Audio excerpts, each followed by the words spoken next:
Estuve observando un viejo cassette que tenía guardado en un baúl donde normalmente conservo antigüedades. Inmediatamente vino a mi mente esos bellos momentos de los años 80 que simplemente fueron mágicos, donde la música fue un fenómeno que se hizo presente en cualquier espacio, gracias a esta pequeña caja con cinta magnética. Me pregunté cuál fue su historia. Luego de investigar, decidí hacer este video y aquí te comparto la historia del cassette como nadie te la contó. Un invento que revolucionó la música. Y sin más preámbulos, empezamos.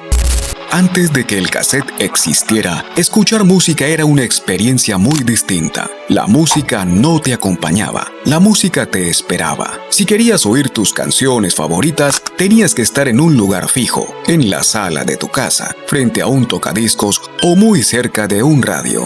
En los años 50 y 60, el rey del sonido era el vinilo. Sonaba bien, sin duda, pero era grande, frágil y poco práctico. Un disco se rayaba con facilidad, no podías llevarlo contigo y mucho menos grabar algo personal. También existían las cintas de carrete abierto, esas grandes bobinas que giraban una frente a la otra. Se usaban en estudios profesionales, estaciones de radio y por aficionados muy dedicados al audio, pero eran costosas, complicadas de manejar y definitivamente no eran para todo el mundo. La música en ese tiempo era algo casi ceremonial. Elegías el disco, lo limpiabas con cuidado, colocabas la aguja lentamente y te sentabas a disfrutar tu música. No había salto rápido de canciones, no había forma de repetir un coro con facilidad, no había verdadera libertad. Y aquí viene un punto clave. La gente no podía grabar fácilmente su propia música. Si querías conservar una canción de la radio, era complicado. Si querías enviarle música a alguien, era prácticamente imposible. La música era algo que se consumía, no algo que se creaba ni se compartía de manera personal. Además, escuchar música fuera de casa era un lujo. En el automóvil algunos tenían reproductores grandes y delicados.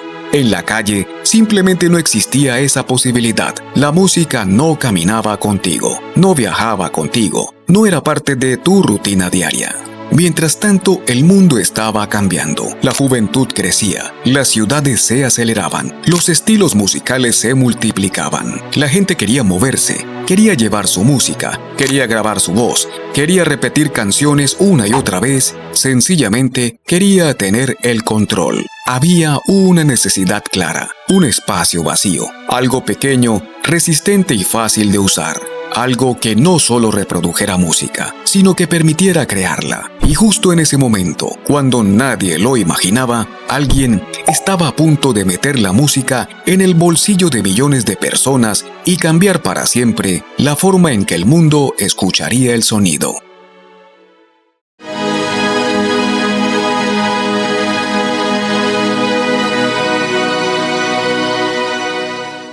El responsable de todo esto tenía nombre y apellido, Lou Ottens. A comienzos de los años 60, Ottens era un ingeniero holandés que trabajaba en Philips, una empresa con experiencia en tecnología de audio. Su misión era tan contundente como específica: crear un sistema de grabación que fuera pequeño, económico y fácil de usar. En 1960, Philips ya fabricaba grabadoras de cinta, pero eran grandes, pesadas y estaban pensadas para oficinas, mas no para personas comunes. Ottens estaba convencido de que la música necesitaba otro camino. En su mente había una idea simple. La cinta debía caber en la palma de la mano. Debía poder usarla cualquiera sin conocimientos técnicos y debía ser lo suficientemente resistente para el uso diario. Después de muchos bocetos y prototipos, en 1963, Philips presentó oficialmente el Compact Cassette en la Feria Electrónica de Berlín.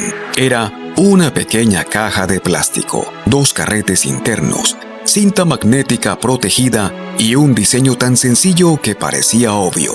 Pero aquí viene la decisión que cambió la historia. Philips pudo haber cerrado la patente, pudo haber controlado el mercado y pudo haberse quedado con todo, pero hizo algo inesperado. Liberó el formato. Cualquier empresa del mundo podría fabricar cassettes si respetaba las especificaciones técnicas. Esto permitió que el formato se expandiera como fuego. Sony, Pioneer, Technics, Sanyo, Aiwa todos adoptaron el cassette. Al inicio el cassette no estaba pensado para música, se usaba para dictados, clases, entrevistas y notas de voz.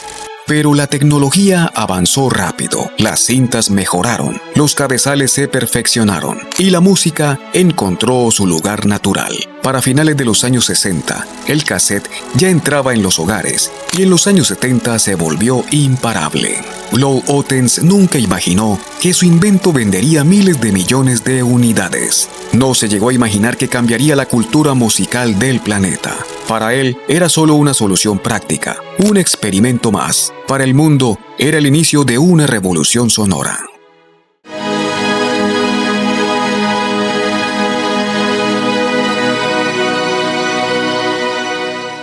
Aquí es donde el cassette dejó de ser solo un invento y se convirtió en algo personal, porque por primera vez en la historia, la gente común podía grabar sonido fácilmente. No hacía falta un estudio, no hacía falta ser técnico, solo necesitabas una grabadora y una cinta. De pronto podías grabar canciones de la radio. Esperabas pacientemente, con el dedo listo en el botón rojo.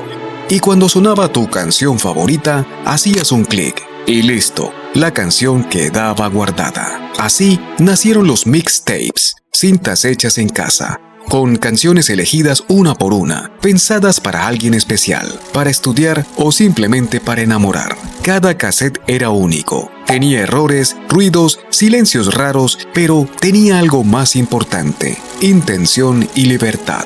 La música dejó de ser solo consumo y empezó a ser expresión. Podías grabar tu voz, mandar mensajes, guardar recuerdos familiares. Muchos músicos comenzaron así, grabando demos caseros, compartiendo cintas con amigos, pasándolas de mano en mano.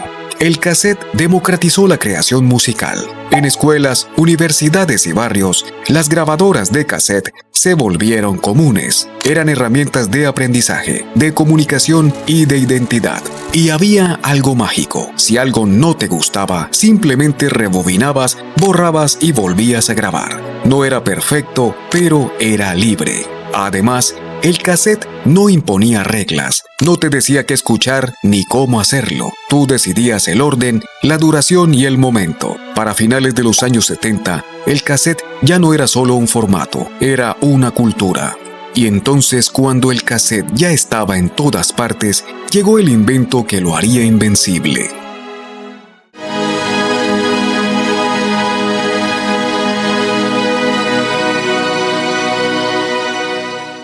Hasta finales de los años 70, la música ya se podía grabar, se podía compartir, pero seguía teniendo un límite: el lugar. Escuchar música todavía dependía de dónde estabas. Y entonces, en 1979, Sony cambió las reglas del juego. Ese año lanzó un aparato pequeño, liviano, con audífonos incluidos, y una idea que parecía simple, pero era revolucionaria: el Sony Walkman TPS L2. Por primera vez, la música se volvió portátil de verdad. Podías caminar escuchando tus canciones, subirte a un bus, correr y viajar, perderte en la ciudad con tu propia banda sonora. Fue un choque cultural inmediato. Al principio, algunos lo veían raro, gente caminando con audífonos, aislada y sonriendo sola. Pero bastó muy poco tiempo para que el Walkman se convirtiera en un símbolo de libertad.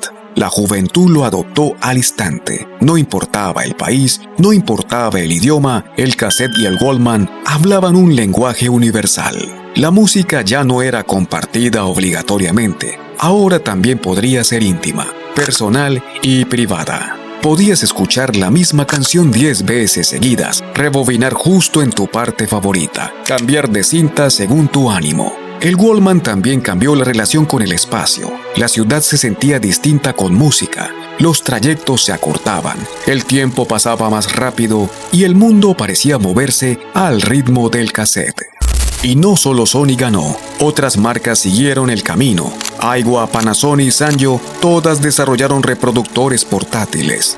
Para mediados de los años 80, ver a alguien sin música era casi extraño. El cassette ya no vivía en casa, vivía contigo, y mientras millones de personas caminaban con audífonos puestos, algo más estaba ocurriendo.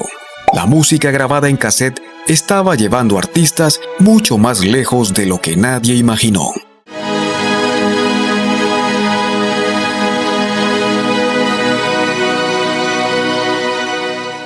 En los años 80, no todo el mundo tenía un tocadiscos caro, y mucho menos un reproductor de CD, pero casi todos podían acceder a un cassette. Eso permitió que artistas y canciones viajaran más lejos que nunca. Un ejemplo imposible de ignorar es a Michael Jackson. En 1982 lanzó Thriller. Ese álbum no solo rompió récords, se convirtió en un fenómeno cultural, y el cassette fue una de las claves de su expansión. Canciones como Billie Jean sonaron en autos, radios, portátiles y equipos de casa, y también en Walkmans alrededor del mundo. La gente grababa el álbum, lo copiaba, lo compartía y así la música cruzaba fronteras, sin pedir permiso. Otro caso emblemático fue Air Supply. Sus baladas suaves y emocionales se adaptaban perfecto al cassette. Canciones como All Out of Love eran grabadas una y otra vez en mixtapes románticas. El cassette hizo que esa música llegara a parejas, viajes largos y noches solitarias, de una forma muy personal.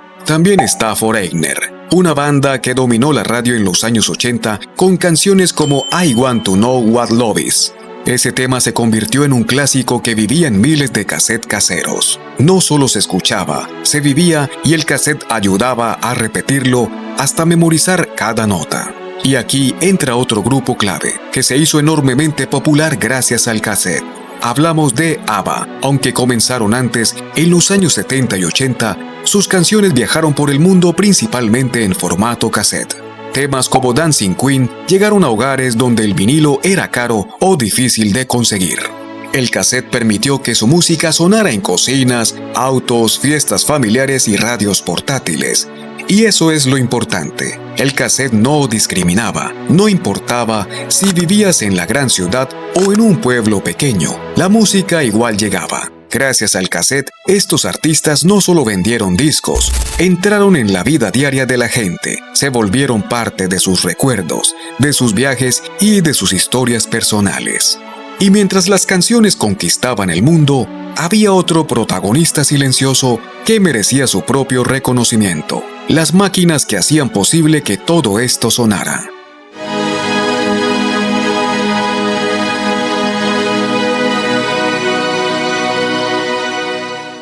Detrás de cada cassette que sonaba bien, había una máquina que hacía magia. Porque seamos honestos, el cassette podía ser pequeño, pero sonar bien no era automático. Ahí entran los equipos de sonido, las marcas, la ingeniería y esos aparatos que hoy son objeto de culto. Empezamos con Sony, una de las marcas que más apostó por el cassette. Además del Walkman, Sony fabricó grabadoras y decks de altísima calidad. Modelos como la serie TC llevaron el cassette a estudios y hogares exigentes. Sony entendió algo clave: la gente no solo quería portabilidad, quería buen sonido. Luego está Technics, una marca asociada directamente con la precisión y la fidelidad. En los años 80, equipos como el Technics RS-B965 se volvieron referencia. Tenían control de ruido Dolby, excelentes cabezales y una calidad que sorprendía. Para muchos audiófilos, Technics demostró que el cassette podía sonar realmente serio. Otra leyenda es Pioneer. Sus decks de la serie CTF, como el CTF-1000, eran robustos, elegantes y extremadamente confiables. Pioneer estaba en las salas, en estudios pequeños y en sistemas de sonido completos que hoy todavía funcionan. No podemos dejar fuera a Sanyo. Tal vez no fue la más lujosa, pero sí una de las más populares, como el modelo Sanyo M9990, un boombox potente y llamativo que se volvió ícono de calle. Este tipo de equipos llevaron el cassette a parques, fiestas, reuniones y barrios enteros. Tampoco olvidemos a Sharp, con sus bombos gigantes como el Sharp GF777, que parecían naves espaciales y sonaban con autoridad. Estos equipos no eran solo aparatos, eran símbolos. Representaban estatus, personalidad y gusto musical. La gente cuidaba sus decks, limpiaba los cabezales, elegía buenas cintas, ajustaba niveles de grabación como si fuera un ritual. Y mientras estos equipos reinaban, el cassette vivía su época dorada. Pero como toda gran historia, nada dura para siempre.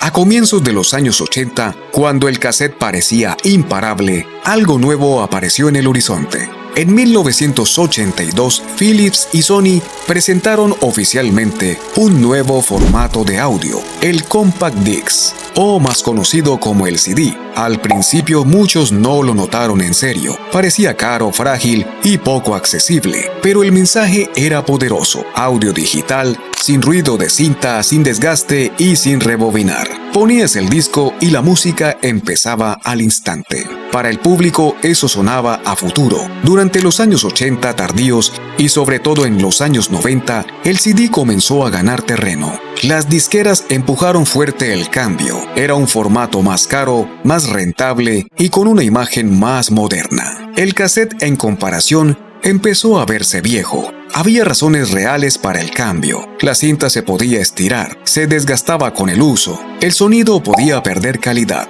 El CD prometía perfección constante, la misma música, el mismo sonido siempre. Para muchos consumidores eso fue suficiente. Los reproductores de CD bajaron de precio, los autos empezaron a traerlos de fábrica, las tiendas redujeron el espacio para cassettes y poco a poco el cassette fue quedando atrás. Para finales de los años 90 ya no era el formato principal. Sobrevivía en algunos antiguos radios portátiles y en manos de quienes resistían al cambio. Pero aquí hay algo importante. El cassette no murió de inmediato. Siguió existiendo, en silencio, en los cajones y en las colecciones de memoria. Y sobre todo, en el corazón de ciertas personas que nunca dejaron de escucharlo.